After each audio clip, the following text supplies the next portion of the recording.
पहले वीडियो में हमने किया था पेंटिंग के चैप्टर नंबर 11 का, जो जिसका नाम है कंटेम्प्रेरी आर्ट एंड आर्ट, उसका पार्ट 1। तो आज हम इस वीडियो में करने जा रहे हैं उसका पार्ट 2, जो कि हमारा आधा चैप्टर रहता था, उसको हम करेंगे। ठीक है। उसका हम जो सेकंड पार्ट था वो हम करने जा रहे हैं जनरल डिस्क्रिप्शन से स्टार्ट, जो हमने कल यहाँ से छोड़ा था। उसको हम देखें जनरल डिस्क्रिप्शन क्या थी। जनरल किसकी बात कर रहे थे हम बात कर रहे थे जमनी रॉय की। ठीक है, जमनी रॉय की जो मतलब पेंटर्स थी या ग्रेटेस्ट पेंटर रही हैं 20th सेंचुरी की, हम उसकी उनकी बात कर रहे हैं। उनकी अगर जनरल डिस्क्रिप्शन हम देखने जाएं, जनरल डिस्क्रिप्शन क्या, Jamini Roy developed his own style which is based Bengal folk art from he prepared his earth color from gray color, he used river mud for red, he used ritual vermilion used by women. ठीक है। अगर हम बात कर रहे हैं इन्होंने अपने जो उनकी क्या कहते हैं अवन स्टाइल, इनका जो स्टाइल था पेंटिंग का वो कौन सा था, वेस्ट बंगाल की फ्लोक स्टाइल था। ठीक है, वेस्ट बंगाल की फ्लोक आर्ट फॉर्म थी, वो इनका स्टाइल था। ओके, इसकी बात करें हम आगे आगे हम बात करें नेचुरल कलर के जो अर्थ कलर रहते हैं उनका यूज़ करते हैं। जैसे ग्रे के लिए रिवर मड का इस्तेमाल किया जाता था, जो नदी में कीचड़ पानी मिलता है उसका वो ग्रे के लिए यूज़ किया करते थे। जो रेड कलर वो यूज़ करते थे, जो रिचुअल्स वेरिमल होते थे वो वुमेन यूज़ करती थी उनका। ब्लू कलर के लिए इंडिगो इस्तेमाल करते थे और वाइट। ठीक है, इंडिगो यूज़ करते थे ब्लू और वाइट के लिए। ठीक है, फिर मतलब वाइट के लिए यूज़ करते थे लाइम का। And moreover he want to black, he when he wanted black it is black lamp soot kajal. ठीक है, ये ब्लैक लैम्प सूट का कभी इस्तेमाल करते थे, काजल का भी यूज़ करते थे जब हमें इनको ब्लैक कलर चाहिए होता था। ठीक है, his paintings show a remarkable economy of line, simplicity of drawing and solidity in composition। तो जो इनकी पेंटिंग्स थी वो क्या शो करती थी, इकोनॉमी ऑफ लाइन शो करती थी, सिंपलिसिटी ड्राइंग थी इनकी। ठीक है, एंड सॉलिडिटी कॉम्पोजिशन था। आगे क्या है, his work are graphic and interesting और beautifully mash modern and traditional in flat planes of colour. जो इनके इंटरेस्टिंग था या ब्यूटीफुली मैश मॉडर्न ट्रेडिशनल था। ठीक है, फ्लैट प्लेन कलर्स में। ठीक है, क्या इनका ग्राफिक था, जो वर्क था इनका ग्राफिक और इंटरेस्टिंग था। इसके लिए जो इनका मतलब वर्क था ना, मतलब इनका काम था वो ग्राफिक और इंटरेस्टिंग था और ब्यूटीफुली था। अगर हम बात करें modern traditional flat planes colour में था वो। ठीक है, आगे बात करते हैं unique the unique feature of painting are the dark colour lines, big fish like eyes and small nose and mouth. ठीक है, मतलब इनकी जो फीचर्स थे वो क्या थे, पेंटिंग में डार्क कलर कंटेनर लाइंस थी। ठीक है, big big fish like eyes थी, स्मॉल नोज था, माउथ था। Painting is tempera on canvas showing the mother curvy figure in the centre of painting. तो जो उनकी पेंटिंग थी टेम्परा कैनवस शोइंग में मदर कर्वे में फिगर बनी बनी थी। ठीक है, बात कर रहे हैं कौन सी फिगर की बात कर रहे हैं हम, जो हमने ऊपर देखी है ये वाली मदर एंड चाइल्ड वाली, इसकी बात कर रहे हैं हम। ठीक है, इस पेंटिंग की बात कर रहे हैं। आगे हम देखिए perfectly balanced with right arm alta red colour one foot form at the bottom, the child arm leg forehead have been decorated with white strip mark. ठीक है, तो इसमें क्या किया, जो राइट आर्म है उसको रेड से मार्क किया गया है और बाकी जो इस बच्चे का मतलब हेड में वाइट से मार्क किया गया। ठीक है, देखो वाइट स्ट्रिप से मार्क किया गया था। ठीक है, और इसका अगर नेक्स्ट पार्ट देखें हम, फोर्थ पार्ट इसका मिलेगा हमें अमृता शेरगिल। अमृता शेरगिल की बेसिक इन्फॉर्मेशन है, one of the most famous painter of India, he won at 13 January 1913 the बुद्धा passed to Hungary. Her mother was Hungarian singer in 1921. Her family shifted from Hungary to beautiful hill station of Shimla. ठीक है, Hungarian क्या है, जगह थी। ठीक है, Hungarian क्या थी, जगह थी। कल के हमने वीडियो में हंगरियन क्या उनके पोरनेस को बता दिया था, बट पोरनेस नहीं थी, हंगरियन एक प्लेस थी। ठीक है, हंगरियन क्या एक प्लेस का नेम था। ठीक है, उनकी फैमिली कंडीशन नहीं थी। आगे बात करते हैं 1921 her family shifted from Hungary to beautiful hill station Shimla. तो ये कहाँ शिफ्ट हुए थे, शिमला। कहाँ से, हंगरी से। जो हंगरी थी वहां से वो शिमला शिफ्ट हुए। During her stage in Shimla Amrita become interested in painting and start taking tuition from Italian sculpture. जो इटालियन स्कल्पचर थे उनसे उन्होंने क्या ट्यूशन लेना स्टार्ट किया पेंटिंग के लिए। जो पेंटिंग का स्टाइल था वो सीखा। Amrita Shergil received exposure to the work from Italian artist. जो उन्होंने वर्क सीखा अपना एक्सपोर किया वो किससे किया, Italian artist. He received from training in the painting in Paris under Lucien Simon. तो उनकी पेंटिंग की ट्रेनिंग थी वो कहाँ हुई, लंदन में हुई। ठीक है, पेरिस में हुई। पेरिस कहाँ है, फ्रांस में। हाँ, पेरिस में हुई लुसेंट सोमेन के अंडर। ठीक है, आगे करें during that time he was greatly influenced by European painters. तो उनको कौन इन्फ्लुएंस किया, ग्रेट जो यूरोपियन पेंटर्स थे उन्होंने इनको इन्फ्लुएंस किया, लाइक पॉल चांजे एंड पॉल गोगिन। ठीक है, ये नाम थे कुछ पेंटर्स के, उनकी बात की रही, यूरोपियन पेंटर थे। और paintings reflect a strong influence of the western modes of painting. जो उनका इन्फ्लुएंस था स्ट्रॉन्ग वेस्टर्न पेंटिंग के लिए क्या था, मोड्स ऑफ, मतलब he paintings reflect a strong influence. जो उनकी पेंटिंग स्ट्रॉन्ग इन्फ्लुएंस करती है western modes of painting. Okay, इनकी पेंटिंग किसका नाम क्या है दिया, ब्राइट टॉयलेट। ठीक है, दुल्हन का बाथरूम नाम दिया गया इसको। तो Amrita Shergil turned to India in year 1934 and from one onwards, he began never-ending journey in the field of tradition of Indian art. In the country, she was influenced by Mughal miniatures school as well as Ajanta paintings. So, जो जो जब ये India में आई तो इनको किस चीज़ से famous हुई, मतलब किस चीज़ से इन्फ्लुएंस्ड हुई एक मुगल मिनिएचर से, ठीक है, और उसके बाद हुई अजंता पेंटिंग से। ये दो चीज़ों से इन्फ्लुएंस्ड हुई हैं। तो इस पेंटिंग में हम देखें क्या देख रहे हैं कि एक ब्राइड को बात की करवाया जा रहा है, या उनको क्या किया जा रहा है, मतलब कि मॉइस्चर से, या उनको क्या बोलते हैं हम, हाँ मॉइस्चर से, मतलब क्या बोलते हैं उसको, किया जा रहा है कुछ, ठीक है। जैसे कि हमारे में रिचुअल्स होता है हल्दी लगाना, वैसा ही कुछ किया जा रहा है, ठीक है। उसके बाद की जा रही है आगे, तो painting of the Amrita Shergil show significant influence of the western mode of painting. तो ये किसको इंपॉर्टेंस देती है, शेरगिल की पेंटिंग, अमृता शेरगिल की पेंटिंग इसको इंपॉर्टेंस देती है वेस्टर्न मोड ऑफ पेंटिंग को। Her work also reflect her deep passion and sense for colours. दो जो इनका वर्क है वो क्या हमें रिफ्लेक्ट करता है, डीप पैशन, पेंटिंग के लिए पैशन जो इनका है वो शो करता है। उसके बाद क्या शो कर रहा है हमें, सेंस है जो इनकी कलर की वो शो कर रहा है। Her deep understanding of Indian subject is visible in her painting. जो इनकी डीप अंडरस्टैंडिंग है इंडियन सब्जेक्ट के लिए वो क्या विजिबल है इनकी पेंटिंग्स में। The work of Amrita Shergil has been declared national art treasury. जो इनको जैसे अवेंद्र टैगोर को मिला था नेशनल आर्ट ट्रेजरी का अवार्ड, इनको भी मिला था, ठीक है। इनको भी क्या मिला था, नेशनल ट्रेजरी आर्ट।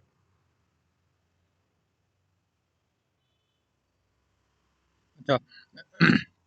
फिर उसके बाद क्या कहते हैं, गवर्नमेंट ऑफ इंडिया से, ठीक है। Number of painting adorn the national gallery of modern art. जो उनकी नेशनल गैलरी थी मॉडर्न आर्ट इन दिल्ली में, उसको दिया था कि इन्होंने क्या क्या पेंटिंग्स बनाई थी। Fruit vendors, group of three girls, group of three girls, hill women, women at bath and sleep are some of her famous painting. इनकी क्या फेमस पेंटिंग थी, her married, her Hungarian first cousin, ठीक है, doctor Victor Egan इन 1938।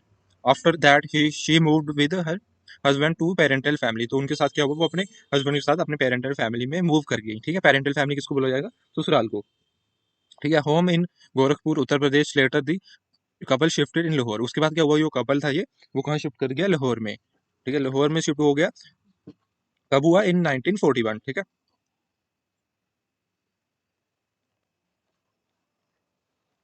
1941 में जब अमृता शेरगिल की as 28 थी, ये डिपार्टेड हुई, शेरगिल डिपार्टेड दिस वर्ल्ड, ठीक है, वो अपनी दुनिया में चले गई। इनकी पेंटिंग को टाइटल मिला था ब्राइट टॉयलेट, ठीक है। मीडियम था इनका ऑयल ऑन कैनवस। उसके बाद करेंगे आर्टिस्ट थे हमारे अमृता शेरगिल, ठीक है। सेंचुरी हम इनकी बात करेंगे 1937 सेंचुरी थी, हाँ ईस्वी थी। कलेक्शन इनकी national gallery of modern art new Delhi में देखने को मिलेंगे आपको। साइज रहे इनका 144.5 इंटू 86 सेंटीमीटर, ठीक है। उसके बाद हम जनरल डिस्क्रिप्शन देखें, ऑल तो her work were very varied, Shergil women are special interest, her aims to always create art imbued with soul, ठीक है। उनको क्या था, हर टाइम यही इंटरेस्ट था कि वो पेंटिंग में आत्मा डाल दे, मतलब जान डाल दे, कि वो उनके पेंटिंग देखने में अच्छी लगे, ठीक है। इम्यूड विद सोल, ठीक है। The women the women in Shergil paintings are grave and calm with suppressed feelings. तो जो वुमेन है शेरगिल वो क्या पेंटिंग्स में क्या डाल रही है, क्लैम और विद सप्रेस्ड, क्या सप्रेस्ड कर रही है, फीलिंग्स डाल रही है, ठीक है। जो रिचुअल्स हैं या कुछ जो भी मतलब बता रही हैं वो कंडीशन या एक सिचुएशन को, तो उसमें क्या फीलिंग्स हैं देखने में, समझने में। पेंटिंग देखने में देखोगे तो आपको फीलिंग्स आएंगी, ठीक है। जैसे आप मान लो कि आपको ये पेंटिंग देखने को मिल रहा है तो आपको समझ आ रहा है कि फीलिंग्स क्या है इनकी। अगर ब्राइड को अगर कुछ लगा रही हैं, ठीक है, या कुछ वैक्स वगैरह कर रही हैं तो क्या लग रहा है, फीलिंग्स है उसमें, ठीक है, वो चीज़ बताई जा रही है। आगे बोलते हैं bright oil is composition with 5 figures, two earthen pot, colour contrast of bodies of the bride had been made maids wind the composition, the rhythm of the painting is achieved by using hand gesture, ठीक है। जो ये bright oil competition है, 5 figures हैं इसमें, ठीक है। और दो अर्थन अर्थन पॉट्स हैं, ठीक है। अर्थन पॉट्स हो क्या हो गया, मिट्टी के बर्तन, कलर कॉन्ट्रास्ट है इसमें अच्छा सा, ठीक है। Bodies of the bride and the maids wind the composition, जो ब्राइड और मेड की बॉडी में कंपोजिशन किया है, मतलब अलग अलग दिखाया गया, ठीक है। जैसे बाकियों को देखोगे बाकी डार्क है और ब्राइट को देखोगे वो लाइट है, ठीक है, वो चीज़ बताइए कंपोजिशन वो होता है। उसके बाद देखें हम, ठीक है, कंट्रास्ट कर दिया। फिर उसके बाद rhythm of painting achieved by using hand gesture, जो उनके हैंड गेस्चर है वो एक पेंटिंग का रिथम बता रहे हैं। One maid is doing bride hair and another is holding a pot and bride hands are painting with red colour alta, ठीक है। तो एक मेड क्या कर रही है, ब्राइड के हेयर कर रही है, सेकंड क्या कर रही है, हाथ में पॉट पकड़े पकड़े हुए हैं, ठीक है। उसके बाद बाकी क्या कर रही है, जो मतलब कि ब्राइड है उनके हैंड क्या है, रेड है, अल्टा है, देखो अल्टा है उनके हैंड में, रेड है। अच्छा, the polka dot pattern blouse of the one made is a unique feature in this painting। जो पोल्का पैटर्न है ब्लाउज का, ठीक है, पॉल का डॉट पैटर्न है जो ब्लाउज का, वो एक मेड की जो ब्लाउज है उसमें, तो वो क्या है, फीचर है, यूनिक फीचर है पेंटिंग का। The colour is of the painting red, pink, green, white, play brown and move makes it well balanced in harmonious art. तो ये आपका जो कलर कॉम्बिनेशन है ये आपको याद रखना है कि इस आर्ट में कौन सा कलर यूज हुआ था द ब्राइट सॉलिड में, ठीक है। ये भी आपको याद रखना है। जो भी लाइन हाइलाइट्स है, हाइलाइट्स हो रही हैं, तो ये आपको इंपॉर्टेंट है। This painting is influenced by the Ajanta murals and Rajput painting. Here she was combined European techniques भी जनता स्टाइल। तो जो इनकी जो टेक्निक्स थी या यूरोपियन थी वो किससे कंबाइन कर रही थी, अजंता स्टाइल से। तो इन्होंने कंबाइन किया था दो स्टाइल्स को, एक यूरोपियन टेक्निक्स को, एक जनता स्टाइल को। The influence of Paul Gauguin in this painting can we clearly see by matching the face of central maid and the painting of the Tahitian women of Paul Gauguin, ठीक है। जो Paul गुंगिन थे European artist, उनकी जो painting है तैतियन women, उनसे क्या match कर रही है ये, जो इनका सेंट्रल मेड का फेस है, ठीक है, उसकी बात की जा रही है। आगे इसका पार्ट देखिए हम, फिफ्थ, एम एफ हुसैन, ठीक है, इसका नाम क्या है, M F Hussain. M F Hussain is the one of the famous contemporary artist, you need to know about his contribution in the field art. तो जो इनका फील्ड आर्ट में कंट्रीब्यूशन आज वो देखने जा रहे हैं हम, इसका, एम एफ हुसैन का। आगे हम बात कर रहे हैं इनका क्या बेसिक इन्फॉर्मेशन क्या रहेगी, एम एस हुसैन ऑफ मकबूल। इनका पूरा नाम क्या है, मकबूल फिदा हुसैन। वास बोर्न ऑन, कब जन्म हुआ उनका, 17 सितंबर 1915 इन दी पंदपुर टाउन ऑफ महाराष्ट्र। जो महाराष्ट्र का पंदपुर टाउन था, वहाँ इनका बर्थ हुआ कब, 17 सितंबर 1915 में।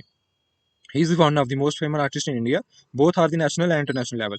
जो ये क्या थे, बहुत फेमस आर्टिस्ट है इंडिया में, और इंडिया नेशनल लेवल पे भी और इंटरनेशनल लेवल पे भी। He move to Mumbai now Mumbai he move to Mumbai now Mumbai in 1935। जो 1935 में क्या है, मुंबई में मूव करके, ठीक है। M F Hussain M F Hussain started his painting career as a painter in cinema hoardings. तो इन्होंने अपना पेंटिंग करियर कहाँ से स्टार्ट किया, जो सिनेमा होर्डिंग्स बनती हैं तब से, ठीक है। It was only in 1940s, तो 1940s में that his work started getting some recognition. जब 1940s में इनका काम किया था, इनको कुछ रिकॉग्निशन मिलने लगी, ठीक है, पॉपुलर होने लगे आस्ता आस्ता। In the year 1947 he joined progressive artist group. तो 1947 में एक तो इन्होंने क्या किया, प्रोग्रेसिव आर्टिस्ट ग्रुप ज्वाइन किया, और क्या एक क्या हुआ, इंडिया को इंडिपेंडेंस मिली, ठीक है। ये दो चीजें याद रखना। उसके बाद इनके पेंटिंग का क्या नाम मिला गया था, नाद सर्वाम या गणेश शाही, ठीक है। Hussain has done the series of painting and several subjects including British Raj on the major cities such as Kolkata, Banaras, Rome and Beijing on the epics Mahabharat, Ramayana and whole series of Mother Teresa on the major 9 religions of the world and the series of horses, ठीक है। जो हुसैन थे has, इन्होंने क्या एक series बनाई painting, जो civil subject रहे जिनके, ब्रिटिश राज रहा मेजर इनके लिए, कोलकाता, बनारस, रोम, बेजिंग, और इनके एपिक्स क्या रहे, महाभारत और Ramayana and whole series of Mother Teresa. जो मदर टेरेसा की सीरीज थी उनकी बात की इन्होंने, महाभारत की बात की, रामायण की बात की, ऑन दी अदर 9 रिलीजन, ठीक है। और भी जो मेजर 9 रिलीजन थे उनकी भी इन्होंने बात की है। Series on the horses, he has been awarded with Padma Bhushan. Some time back Hussain started directing and producing movies. तो क्या हुआ, इनको पद्मा भूषण से अवार्ड भी किया गया, और कुछ टाइम पहले क्या हुआ कि ये मूवी में डायरेक्टिंग और प्रोड्यूसिंग करना लग पड़े, मतलब मूवीज के लिए डायरेक्टर और प्रोड्यूसर बन गए। His movies including Gaja Gamini Meenakshi, ठीक है, ये मूवी नाम है इनका, tale of three cities. His film through eyes of painter, he shown the Berlin film festival and won a gold bear, ठीक है। इनको क्या मिला, गोल्ड फेयर मिला। M F Husain passed away in London on 9 June 2011 after a silent heart attack, ठीक है। इनको क्या हुआ, एक हार्ट छोटा सा साइलेंट हार्ट अटैक हुआ, किसको, मकबूल फिदा हुसैन को। तो इनको क्या हुआ, डेथ हो कब हुई, 19 9 जून 2011 में, ठीक है। किससे हुई, हार्ट अटैक से, ये याद रखना। इनका टाइटल था नंद शिवराम स्वराम एंड गणेश अयम, ठीक है, गणेश अयम। अच्छा, इनका मीडियम क्या रहा, आर्कलिक ऑन कैनवास, ठीक है। इनके आर्टिस्ट थे एम एफ हुसैन। अगर इनके हम शॉर्ट फॉर्म की बात करें तो मकबूल फिदा हुसैन। पीरियड हम बात करें 2004 सेंचुरी या ईस्वी बोल सकते हो, प्राइवेट कलेक्शन इसकी रहेगी। और इनका साइज रहेगा 48.2 into 58.4 सेंटीमीटर। जनरल डिस्क्रिप्शन देखें हम, Hussain name is metaphor of the contemporary art India. और India, his paintings speak for themselves. His painting a combination of mythology and modern life. He developed a style of using strong bold lines and bright color after going through rigorous self discipline in his work. जो इनका self discipline था work में, उसकी बात की जा रही है। जो इनका स्टाइल था, बोल्ड का लाइन्स था, और क्या था, ब्राइट कलर था, आफ्टर गोइंग थ्रू रिजियर्स, ठीक है। ये है कंटेम्प्रेरी आर्ट, आर्ट थे, इंडियन आर्ट थी, ठीक है। जो स्पीक कर रही थी, ध्यान साहब खुद बोल रही थी, जो उनकी कॉम्बिनेशन क्या था, इनका कॉम्बिनेशन था मिथोलॉजी और मॉडर्न लाइफ का, ठीक है। आगे बात करें हम इनका, her Ganesha has two heads in different colours, the head have the one tooth each, ठीक है। इनकी जो गणेशा की पेंटिंग उसमें 2 हेड है और हर हेड का अपना दांत है, वो देखने को मिल रहा है आपको, ये देखो 2 हेड है इनके गणेशा के और हर एक अपना दांत है। क्या हुआ, ही डेवलप्ड और सिंपल स्टाइल यूजिंग स्ट्रॉन्ग, ठीक है, bold lines and bright colour, ये आपको बता दिया मैंने। अगर her Ganesha 2 heads and colour have moved playing in one hand from another hand in bouncing a pale modak may be moon, ठीक है। एक हाथ से क्या कर रहे हैं, वो नाद बजा रहे हैं, जिसको आजकल हम गिटार बोलते हैं, ठीक है, वो नाद बजा रहे हैं। दूसरे हाथ से क्या, मोदक उछाल रहे हैं वो, ठीक है, बाउंसिंग कर रहे हैं मोदक को मे भी चांद भी बोल सकते हो, पर वो क्या है, मोदक है जो वो खाना पसंद करते हैं गणेश जी। आगे क्या है, again one arm is yellow colour and other is red, तो जैसे उन्होंने हेड का अलग अलग कलर दिया वैसे आर्म का भी अलग अलग दिया। Multi colour background has red brown grey orange green black to create maximum contrast, जो उनका अलग अलग मल्टी कलर बैकग्राउंड है वो क्या है, बहुत अच्छा क्रिएट कर रहे हैं कॉन्ट्रास्ट को। White dhoti in Indian style depict, जो उनकी व्हाइट धोती है वो क्या बता रही है, गणेश जी की व्हाइट धोती बता रही है इंडियन स्टाइल डेपिक्स को, ठीक है। The treatment of background is foreground is remains of Paul कैनेजी वर्क, जो इनका बैकग्राउंड लिया किससे किया, पोल कैनेजी वर्क से। फिर हम 6 पॉइंट देखें इसका, के हैबर, तो इसका 6 पॉइंट क्या रहेगा, के हैबर, जो ये इस बुक का सबसे 11th चैप्टर था जिसके 6 पॉइंट थे, ठीक है। आगे हम बात करें, dear learner you now will learn about one of the most well known contemporary artist, artist किसका, के हैबर का। अब हम बात करें के हैबर की। During the early years, known as known as his Kerala period because he extensively painted landscapes for of the states, Haber and was highly influenced by Paul Gauguin and Amrita Shergill. Haber's style was unique combination of improvisation, impressionistic expression, ठीक है, वो impression भी था और expression भी था, ठीक है, टेक्निक्स। तो उनमें एक इम्प्रेशन मतलब इम्प्रेशनिस्टिक टेक्निक थी और एक एक्सप्रेशनल टेक्निक थी, ठीक है। As strong social concern made his focus on subject, जो उनका कंसर्न था किस पे था, फोकस करना सब्जेक्ट पे, जो उनकी पेंटिंग्स किस पे फोकस करेंगे, सब्जेक्ट पे, like poverty hunger and destruction, ठीक है। And the other end of spectrum, like his drawing and painting has captured the grace dance performance influenced by study of the classic Indian dance form Kathak. तो इनकी जो कुछ painting है वो किससे influenced हुई है, जो कथक डांस था हमारा क्लासिक इंडिया में उससे। Through out his career Haber never hesitated to experiment and enrich his artistic vocabulary through several trips and ground around the country, ठीक है। ये क्या कहते हैं, जहाँ भी घूमने जाते थे वहां से कुछ मतलब हेसिटेट नहीं करते, जो भी इनको एक्सपेरिमेंट मिलता था, पॉवर्टी दिखती थी, हंगर दिखता था, डिस्ट्रक्शन दिखता था या कथक डांस दिखता है या कुछ और दिखता है, वो उसको पेंट कर देते थे। Including those two important historical sites like eastern cape at Kerala Maharashtra, ठीक है। इन्होंने क्या किया, 2 केव्स थी इंपॉर्टेंट साइट थी केरला महाराष्ट्र में, उनका भी बनाया। One of the sketches from his particular trip वोन हिम गोल्ड मेडल, जो उनकी ट्रिप से उन्होंने क्या मिला, गोल्ड मेडल मिला, जो उनके स्केच थे उसके लिए। तो बॉम्बे आर्ट सोसाइटी, कथन गिरी कृष्ण हबर, जो इनका पूरा नाम क्या था, कतिन गिरी कृष्ण हबर। कब इनका जन्म कब हुआ, 1911 में। कहाँ हुआ, एट द कतिन गिरी, ठीक है, इन युदापी डिस्ट्रिक्ट ऑफ कर्नाटका, जो युदापी डिस्ट्रिक्ट में से कर्नाटका स्टेट से है, ठीक है। Despite training in western tradition, जो उनकी डेस्पेट ट्रेनिंग किसमें हुई, वेस्टर्न ट्रेडिशन में। However body work of remained rooted in the folk tradition of India, जो उनका वर्क था वो किसमें रूटेड था, जो किससे, फ्लोक ट्रेडिशन का, जो इंडिया का फ्लोक ट्रेडिशन था उसमें। After some time Asian training is Mysore and later Mumbai in at the Sir J school of the Art, तो कुछ टाइम इनकी जो ट्रेनिंग हुई कहाँ हुई, मैसूर में। उसके बाद क्या हुआ, मुंबई में इनकी sir J school of art था वहाँ हुई। His career started as the an artist art instructor at the J school of art, तो इनका जो करियर कहाँ से हुआ, जो आर्ट इंस्ट्रक्टर थे ये at the school of J art school, ठीक है। He thought he between 1940 to 41 he went to Europe to study art at the academy of the Julian in Paris, तो उसके बाद क्या हुआ, 1945 में ये यूरोप चले गए, जो इनकी स्टडी थी आर्ट की वो अकेडमी ऑफ जूलियन में करने के लिए। Hebbar was honoured with number of awards through his career, जो इनके करियर में था, करियर में इनको बहुत सारे अवार्ड से इनको सम्मानित किया गया, ठीक है, including Padmashri and Padma Bhushan from the Maharashtra.